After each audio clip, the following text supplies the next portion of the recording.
శ్రోతలు, ఈరోజు మన పాఠం గలతీ పత్రిక 3వ అధ్యాయం 11 నుండి 22వ వచనం వరకు. సావధానంగా వినండి. ధర్మశాస్త్రము చేత ఎవడూ నీతిమంతుడని తీర్చబడడు అన్న సంగతి స్పష్టమే. ఏలయనగా నీతిమంతుడు విశ్వాసము మూలముగా జీవిస్తాడు.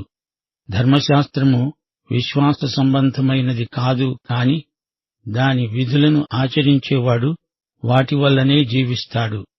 ఆత్మను గూర్చిన వాగ్దానము విశ్వాసము వలన మనకు లభించేటట్లు అబ్రహాము పొందిన ఆశీర్వచనము క్రీస్తు యేసు ద్వారా అన్యజనులకు కలగడానికి క్రీస్తు మన కోసము శాపమై మనలను ధర్మశాస్త్రము యొక్క శాపము నుండి విమోచించాడు. ఇందును గూర్చి మానుమీద వ్రేలాడిన ప్రతివాడు శాపగ్రస్తుడు అని రాయబడింది. శ్రోతలు వింటున్నారా? పాత నిబంధనలో కూడా ఇదే మాట చెప్పబడింది. మానవుడు విశ్వాసము ద్వారానే రక్షించబడగలడు, ధర్మశాస్త్రమును గైకొనడము వల్ల కాదు. ధర్మశాస్త్రము క్రింద ఉన్నవారు ఆ యుగంలో కూడా ధర్మశాస్త్రము వల్ల రక్షించబడిన వారెవరూ లేరు. మోషే ధర్మశాస్త్రమును గైకొని నేను రక్షించబడ్డాను అని చెప్పినవాడు ఎవడూ లేడు. మోషే విధానమంతా బలులు, బల్యర్పణ క్రమము. అయినా దేవుని కృపను మోషే చూచి ఆనందించాడు. మోషే ముఖచర్మము అందుకే అలా ప్రకాశించింది. హబక్కూకు 2వ అధ్యాయం 4వ వచనం అంటోంది, నీతిమంతుడు విశ్వాసం మూలముగా బ్రతుకుతాడు. విశ్వాసము, ధర్మశాస్త్రము అనే ఈ రెండిటిలో రక్షణను గురించి, జీవితాన్ని గురించి విభిన్న సూత్రాలు ఇమిడి ఉన్నాయి. ధర్మశాస్త్రము క్రింద జీవిస్తాను అంటావా? అయితే విశ్వాసము ద్వారా కలిగే రక్షణ నీకు రాదు. ఈ రెండిటినీ కలగాపులగం చేయకూడదు. విమానంలో ప్రయాణం చేయగోరితే విమానంలోనే ఎక్కాలి. రైలు బండిలో వెళ్లాలంటే అందులోకే ఎక్కాలి. ఈ రెండిటిలో ఒకేసారి ప్రయాణం చేస్తాను అంటే కుదరదు. అలాగే ధర్మశాస్త్రము, కృప దేనికదే ప్రత్యేకం. ఈ రెండిటినీ ఎలా మిశ్రమం చేయగలము? ఈ సత్యాన్ని పౌలు చర్చిస్తున్నాడు, విడమరచి చూపుతున్నాడు. ధర్మశాస్త్రమా, విశ్వాసమా, నీకేది కావాలో కోరుకో అని అడుగుతున్నాడు పౌలు. ధర్మశాస్త్రం క్రింద బతుకుతాను అంటావా? సరే, ప్రయత్నం చేసి చూడు. అది విఫల ప్రయత్నమే. నీవు బతకలేవు. ధర్మశాస్త్రము విశ్వాస సంబంధమైనది కాదు. ధర్మశాస్త్రాన్ని ఎవడైనా నెరవేర్చగలిగితే బ్రతుకుతాడు గాని యేసుక్రీస్తు ఒక్కడు తప్ప ధర్మశాస్త్రమంతటినీ నెరవేర్చగలవారెవరున్నారు? ధర్మశాస్త్ర శాపం నుండి క్రీస్తు మనకు విమోచన కలిగించాడు. ధర్మశాస్త్రం మనకు శిక్ష విధిస్తుంది. ధర్మశాస్త్రపు తీర్పు నుండి క్రీస్తు మనలను విడుదల చేశాడు. ఎలా విడుదల చేశాడు? మన కోసం ఆయనే శాపముగా చేయబడ్డాడు. మన మీదికి వచ్చిన శిక్షను తానే భరించాడు. మానుపై వేలాడిన ప్రతివాడు శాపగ్రస్తుడు. ఇది పాత నిబంధనలోని మాట. ఇశ్రాయేలీయులు నేరస్తునికి ఎలాంటి శిక్ష బహిరంగంగా విధిస్తారు? రాళ్లతో కొట్టి చంపుతారు. అది మరణశిక్షా విధానం. ఎందుకని? పాలస్తీనా దేశంలో ఎక్కడ చూచినా రాళ్లే. ఇశ్రాయేలు జాతిలో మరణశిక్ష అంటే రాళ్లతో కొట్టి చంపటమే. ద్వితీయోపదేశకాండం 21వ అధ్యాయం 22, 23 వచనాలు. మరణశిక్షకు తగిన పాపము ఒకడు చేయగా అతణ్ణి చంపి మానుమీద వేలాడదీసిన ఎడల అతని శవము రాత్రివేళ ఆ మానుమీద నిలువకూడదు. వ్రేలాడదీయబడినవాడు దేవునికి శాపగ్రస్తుడు. కనుక నీ దేవుడైన యెహోవా స్వాస్థ్యముగా నీకిస్తున్న దేశమును నీవు అపవిత్రపరచకుండా అగత్యముగా ఆ దినమున వాణ్ణి పాతిపెట్టాలి. మానుమీద వేలాడదీయబడిన నేరస్తుడు శాపగ్రస్తుడు. శ్రోతలు వింటున్నారా? క్రీస్తు మన కోసము శాపమైనాడు, శాపముగా చేయబడ్డాడు.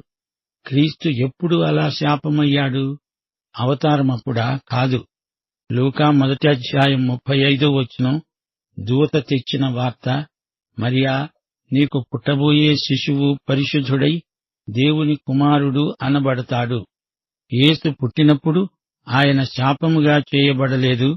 యేసు తన 12వ ఏడు నుండి 30 ఏండ్ల వయస్సు వరకు అజ్ఞాతంగా ఉండిపోయాడు. అప్పుడు శాపమయ్యాడా? కాదు. లూకాసు వార్త 2వ అధ్యాయం 52వ వచనం, యేసు జ్ఞానమందు, వయస్సునందు, దేవుని దయయందు, మనుష్యుల దయయందు వర్ధిల్లుతున్నాడు. మరి తన సేవాకాలంలో ఆయన శాపమయ్యాడా? కాదు. ఆయన సేవారంభంలో తండ్రి పరలోకము నుండి పలికిన ప్రశంసావాక్యం మత్తయి సువార్త 3వ అధ్యాయం 17వ వచనం, ఇడుగో నా ప్రియకుమారుడు, ఈయన యందు నేను ఆనందిస్తున్నాను. మరెప్పుడు ఆయన శాపమైనట్లు? ఆయన శిలువపై వేలాడుతున్నప్పుడు చూడండి, అక్కడే ఆయన మనందరి కొరకు శాపమయ్యాడు. శిలువ మీద మొదటి 3 గంటలు కాదు, ఆ తరువాతి 3 గంటలు ఆయన శాపగ్రాహి అయ్యాడు. మొదటి 3 గంటలు ఆయన ఏ మచ్చ కళంకము లేని గొర్రెపిల్లగా బలికి సిద్ధమై ఉన్నాడు. ఆయన గాయపరచబడ్డాడు, వ్యసనాక్రాంతుడయ్యాడు. ఆయన లోక పాపము కోసం సర్వాంగ హోమమయ్యాడు. యెషయా గ్రంథం 53వ అధ్యాయం 10వ వచనం, అతణ్ణి నలగగొట్టడం ఆయనకు ఇష్టమైంది. ఆయన అతనికి వ్యాధి కలుగచేశాడు. అతడు తనను తానే అపరాధ పరిహారార్థ బలి చేయగా అతని సంతానము చూస్తుంది. అతడు దీర్ఘాయుష్మంతుడవుతాడు. యెహోవా ఉద్దేశ్యము అతని వలన సఫలమవుతుంది. మాను మీద వేలాడిన వాడు శాపగ్రస్తుడు, శపితుడు. మాను అంటే చెట్టు. గ్రీకు భాషలో చెట్టును క్సులోన్ అంటారు. ఆ వృక్షమే మనకు జీవవృక్షమైంది. దేవునికి స్తోత్రం. అబ్రహాము పొందిన ఆశీర్వాదము క్రీస్తు యేసు ద్వారా అన్యజనులకు కలిగింది. ఇశ్రాయేలుకు 1500 సంవత్సరాల పాటు ధర్మశాస్త్రమున్నది. కాని వారు ఆ ధర్మశాస్త్రాన్ని జీవించలేకపోయారు. దాన్ని బట్టి వారు బ్రతకలేకపోయారు. అపొస్తలుల కార్యములు 15వ అధ్యాయంలో యెరూషలేము సమాలోచన సభ జరిగింది. ఆ సభలో మాట్లాడుతూ పేతురన్నాడు, మనము మన పితరులు ఈ ధర్మశాస్త్రాన్ని గైకొనలేకపోయాము. మనము మొయ్యలేని కాడిని అన్యుల మెడమీద పెట్టడం భావ్యం కాదు. యేసుక్రీస్తు మన స్థానాన్ని ఆక్రమించి ధర్మశాస్త్రం ఇవ్వలేనిది మనకిచ్చాడు. ఈ కృపాయుగములో మనకు దేవుడిచ్చిన మహావరము పరిశుద్ధాత్మ. 15వ వచనం నుండి, సహోదరులారా, మనుష్యరీతిగా మాట్లాడుతున్నాను. మనుష్యుడు చేసిన ఒడంబడికే అయినా స్థిరపడిన తరువాత ఎవడూ దానిని కొట్టివేయడు, దానితో మరేమీ కలపడు. అబ్రహామునకు అతని సంతానమునకు వాగ్దానములు చేయబడ్డాయి. ఆయన అనేకులను గూర్చి అన్నట్లు సంతానములకు అని చెప్పక ఒకని గూర్చి అన్నట్లే నీ సంతానమునకు అన్నాడు. ఆ సంతానము క్రీస్తు. నేను చెప్పేదేమిటంటే 430 సంవత్సరాలైన తరువాత వచ్చిన ధర్మశాస్త్రము వాగ్దానమును నిరర్థకము చేసేటంతగా పూర్వమందు దేవుని చేత స్థిరపరచబడిన నిబంధనను కొట్టివేయదు. ఆ స్వాస్థ్యము ధర్మశాస్త్రమూలముగా కలిగిన ఎడల ఇక వాగ్దానమూలముగా కలిగినది కాదు. అయితే దేవుడు అబ్రహామునకు వాగ్దానము వల్లనే దానిని అనుగ్రహించాడు. అలాగైతే ధర్మశాస్త్రమెందుకు? ఎవనికి ఆ వాగ్దానము చేయబడిందో ఆ సంతానము వచ్చే వరకు అది అతిక్రమములను బట్టి దానికి తరువాత ఇవ్వబడింది. అది మధ్యవర్తి చేత దేవదూతల ద్వారా నియమించబడింది. మధ్యవర్తి ఒక్కనికే మధ్యవర్తి కాడు గాని దేవుడొక్కడే. ధర్మశాస్త్రము దేవుని వాగ్దానములకు విరోధమైనదా? అట్లనరాదు. జీవింపజేసే శక్తిగల ధర్మశాస్త్రము ఇవ్వబడి ఉన్న ఎడల వాస్తవముగా నీతి ధర్మశాస్త్రమూలముగానే కలుగుతుంది. గాని యేసుక్రీస్తునందలి విశ్వాసమూలముగా కలిగిన వాగ్దానము విశ్వసించే వారికి అనుగ్రహించబడేటట్లు లేఖనము అందరినీ పాపములో బంధించింది. శ్రోతలు వింటున్నారా? నీవు ఒక మనిషికి 1000 రూపాయలిస్తానని పత్రం రాసి ఇచ్చావనుకో, 1 సంవత్సరం తరువాత నేను అంత ఇవ్వను, 500 ఇస్తాను అంటావు. అప్పుడు అవతలి వ్యక్తి ఏమంటాడు? ఏమిటేమిటి, నువ్వు రాసి ఇచ్చిన పత్రం ప్రకారం 1000 రూపాయలివ్వాల్సిందే. నేను నా అభిప్రాయం మార్చుకున్నాను అంటే సరిపోతుందా? అలా కుదరదు. పత్రం మీద ఉన్నంత మొత్తం చెల్లించాల్సిందే. దేవుడు అబ్రహామును పిలిచాడు. నిన్ను లోకములోని జాతులన్నిటికీ ఆశీర్వాదముగా చేస్తాను అన్నాడు. అలాగే చేశాడు. అబ్రహాము నుండి వచ్చిన యేసుక్రీస్తు ద్వారా జాతులన్నీ ఆశీర్వదించబడినవి. లోకానికి రక్షణ తెచ్చినవాడు యేసుక్రీస్తు. సంతానము అంటే విత్తనం. ఈ మాట యేసుక్రీస్తుకు చెందింది. ఆదికాండం 22:18 దేవుడన్నాడు, అబ్రహామా, నీవు నా మాట విన్నందున భూలోకములోని జనములన్నీ నీ సంతానము అనగా నీ బీజము వలన ఆశీర్వదించబడతాయి, నా తోడు అని ప్రమాణం చేశాడు. యోహాను సువార్త 8:56 యేసు ప్రభు అన్నాడు, మీ తండ్రి అయిన అబ్రహాము నా దినము చూస్తానని మిగుల ఆనందించాడు. అది చూచి సంతోషించాడు. దేవుడు అబ్రహాముతో నిబంధన చేసుకున్నాడు. ఆ తరువాత 400 సంవత్సరాలకు ధర్మశాస్త్రము వచ్చింది. అబ్రహాముకు చేయబడిన వాగ్దానములను ధర్మశాస్త్రము మార్చలేదు. దేవుడు ఇస్తానన్నది ఇవ్వకుండా వెనుదీయడు. దేవుడు అబ్రహాముతో అన్నాడు, నీకు ఈ భూమిని స్వాస్థ్యముగా ఇస్తాను. నీకు ఒక కుమారుణ్ణిస్తాను. సముద్ర తీరాన ఇసుక రేణువులంతమంది నీ సంతానమవుతారు. నీ సంతానం అసంఖ్యాకులు. దేవుడు తానిచ్చిన వాగ్దానాన్ని నెరవేర్చాడు. అబ్రహాము నుండి దేవుడు గొప్ప జాతిని లేపాడు. అది ఇశ్రాయేలు జాతి. ఇంకా అనేక జాతులు అబ్రహాము నుండే వచ్చాయి. ఇస్సాకు వలననైనదే అబ్రహాము సంతానం. ఇస్సాకు వంశరేఖ యేసుక్రీస్తు వరకు కొనసాగింది. నీ సంతానము అని దేవుడు అన్నప్పుడు ఆ సంతానము క్రీస్తే. ఈ రోజున లోకమంతటికీ ఆశీర్వాదం క్రీస్తే. క్రీస్తుకు బయట ఎవరికీ ఈ ఆశీర్వాదం దొరకదు. ఈ ఆశీర్వాదాన్ని దేవుడు లోకమంతటికీ ఇచ్చాడు. ఇది దేవుడు మనకందరికీ అనుగ్రహించిన మహాదీవెన. ఇదే దేవుని వాగ్దానము యొక్క నెరవేర్పు. క్రీస్తునందలి విశ్వాసము చేత ప్రతి ఒక్కరికీ సమృద్ధి ఆశీర్వాదం. మోషే ధర్మశాస్త్రం రాకముందు ఈ ఆశీర్వాదం ఇవ్వబడింది. ధర్మశాస్త్రం ఈ వాగ్దానాన్ని రద్దు చెయ్యజాలదు. ధర్మశాస్త్రముతో నిమిత్తము లేకుండా ఈ వాగ్దానం ఇవ్వబడింది. ఇప్పుడొక ప్రశ్న మనల్ని ఎదుర్కొంటున్నది. అసలు ఈ ధర్మశాస్త్రము ఎందుకివ్వబడినట్లు? ఈ ధర్మశాస్త్రము యొక్క ప్రయోజనమేమిటి? దాని విలువ ఎంత? గమనించాలి. పౌలు ధర్మశాస్త్రము యొక్క విలువను తగ్గించటం లేదు. ధర్మశాస్త్ర ప్రయోజనమేదో దాన్ని మనకు చూపుతున్నాడు. ధర్మశాస్త్రాన్ని కనపరుస్తున్నాడు. ధర్మశాస్త్రములో ఎట్టి లోపమూ లేదు. అది సంపూర్ణమైనది, సమగ్రమైనది, పటిష్టమైనది. ధర్మశాస్త్రం చూపే ఈ పరిపూర్ణత మనకు అసాధ్యం. దాన్ని అందుకోగల మానవుడెవడూ లేడు, ఒక్కడూ లేడు. ధర్మశాస్త్రమంతా నేను నెరవేర్చాను అని చెప్పగలవాడు ఎవ్వడూ లేడు. ధర్మశాస్త్రం చేసే పనేమిటి? అసలు ధర్మశాస్త్రోద్దేశ్యమేమిటి? ధర్మశాస్త్రం చేర్చబడింది అంటున్నాడు పౌలు. ఎందుకు చేర్చబడింది? అతిక్రమములను బట్టి. అబ్రహాము సంతానమైన ఆయన వచ్చే వరకు, అనగా ధర్మశాస్త్ర ప్రయోజనం తాత్కాలికం. మోషే కాలం నుండి క్రీస్తు కాలం వరకు ధర్మశాస్త్రం పనిచేసింది. ధర్మశాస్త్రం చేర్చబడింది. యోహాను సువార్త 1:17 ఈ మాటే అంటోంది.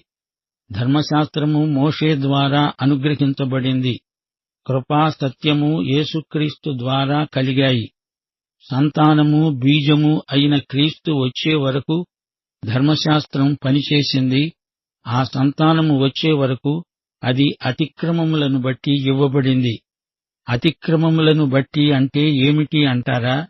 అతిక్రమాలను తీసివేయడానికి కాదు, బయలుపరచడానికి అని గ్రహించాలి. పాపం అంతకు ముందే ఉంది. ఈ పాపమును తీసివేయడానికి కాదు. ధర్మశాస్త్రం పాపం ఎంత వికృతమో, ఎంత హేయమో, నీచమో, నికృష్టమో చూపుతుంది.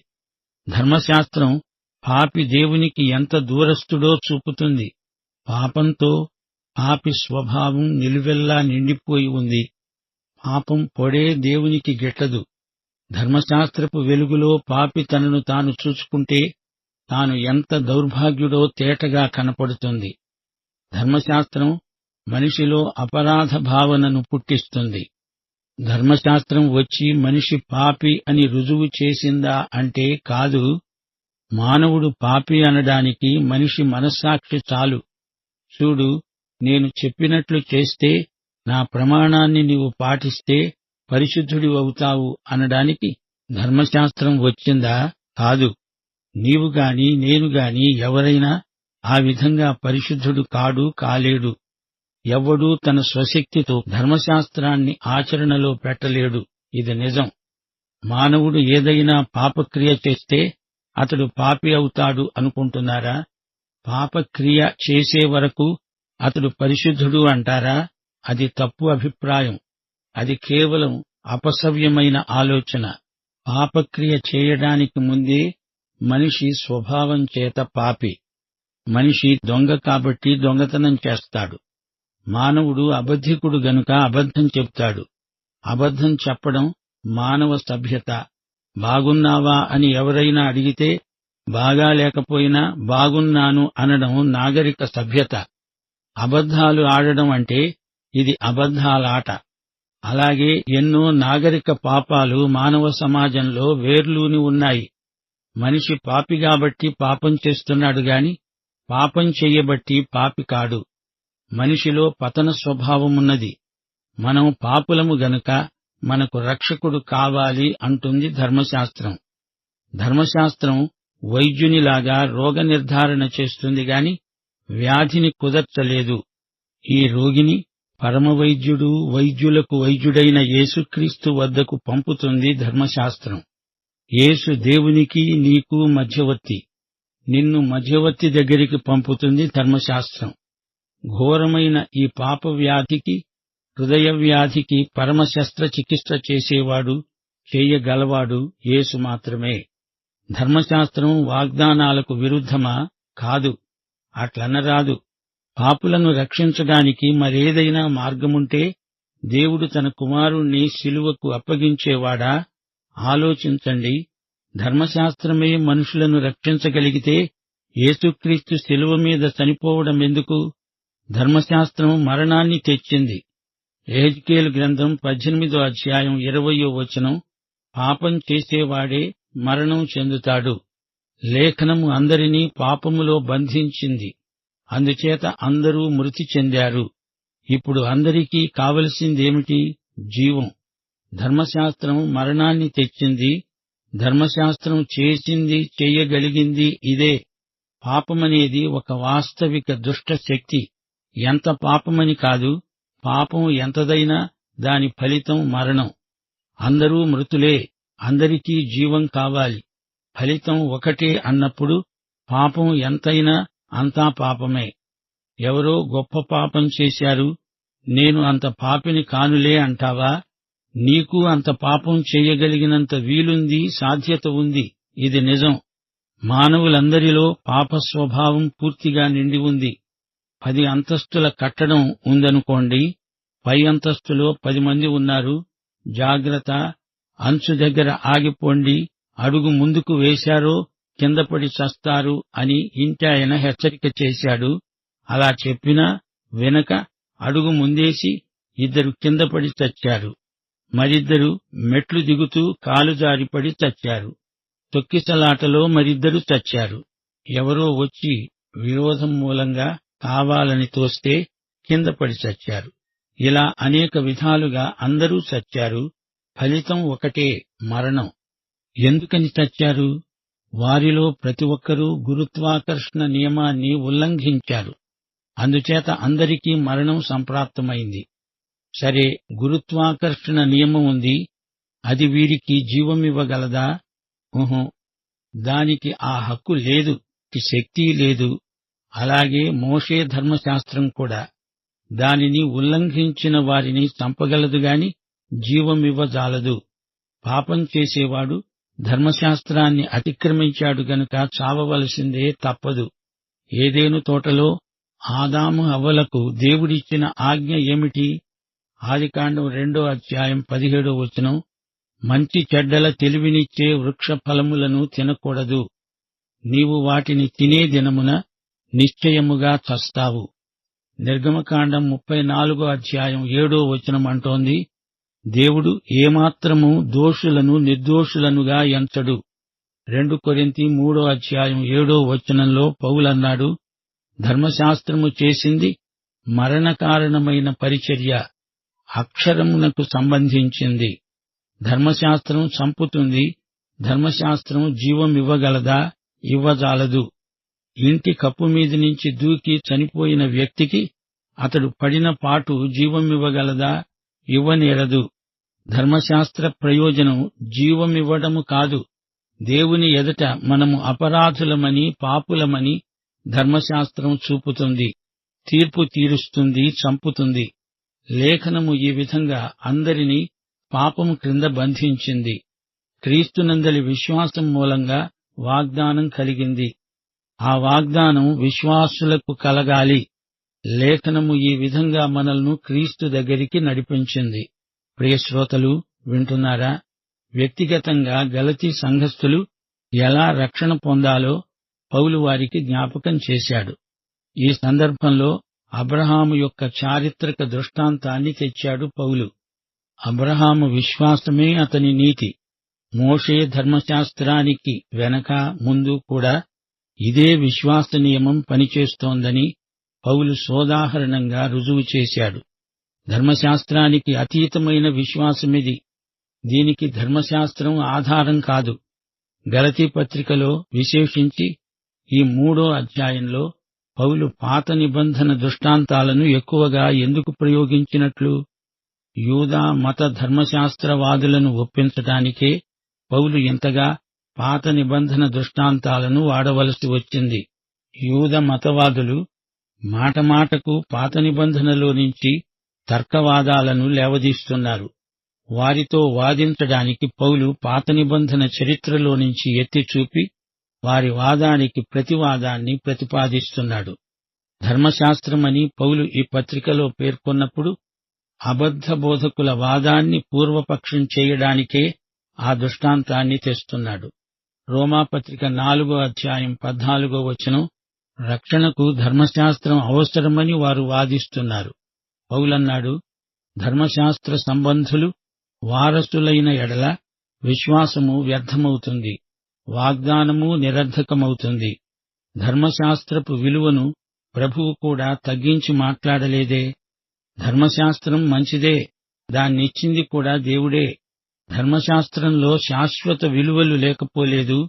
రోమాపత్రిక 7:7 ధర్మశాస్త్రం పాపమా? అట్లనరాదు. ధర్మశాస్త్రము వల్లనే గాని పాపమనగా ఎట్టిదో నాకు తెలియదు. ధర్మశాస్త్రము పరిశుద్ధమైనది, ఆజ్ఞ కూడా పరిశుద్ధమైనది, నీతిగలది, ఉత్తమమైనది. ధర్మశాస్త్రము మనల్ని బంధించింది. ధర్మశాస్త్రమొక చెరసాల అధిపతి లాంటిది. ధర్మశాస్త్రము అనగా లేఖనము మనలను పాపమందు బంధించింది. కృప ధర్మశాస్త్రాన్ని మించినది. విశ్వాసము, కృపా సమ్మేళనమే ధర్మశాస్త్రపు కాడి నుండి మనల్ని విమోచించింది. మానవుల అతిక్రమం ధర్మశాస్త్రానికి చేతినిండా పని కల్పించింది. ధర్మశాస్త్రం లేకపోతే పాపము, దాని ఫలితము ఎంత ఘోరమైనవో ఎలా తెలుస్తుంది? ధర్మశాస్త్రం పాపమంటే ఏమిటో నిర్వచిస్తుంది. మనల్ని బంధకము నుండి విమోచించేది ధర్మశాస్త్రం కాదు, యేసుక్రీస్తు. ప్రియశ్రోత, నీవు ఈ యేసుక్రీస్తును నీ స్వకీయ రక్షకునిగా ఎరుగుదువా? అవును అని చెప్పు. దైవాశీస్సులు. పాఠం ఇంతటితో సమాప్తం. మన ప్రభువైన యేసుక్రీస్తు వారి కృప, తండ్రి అయిన దేవుని ప్రేమ, పరిశుద్ధాత్మ యొక్క అన్యోన్య సహవాసము మనకందరికీ సదాకాలము తోడై ఉండునుగాక. ఆమేన్.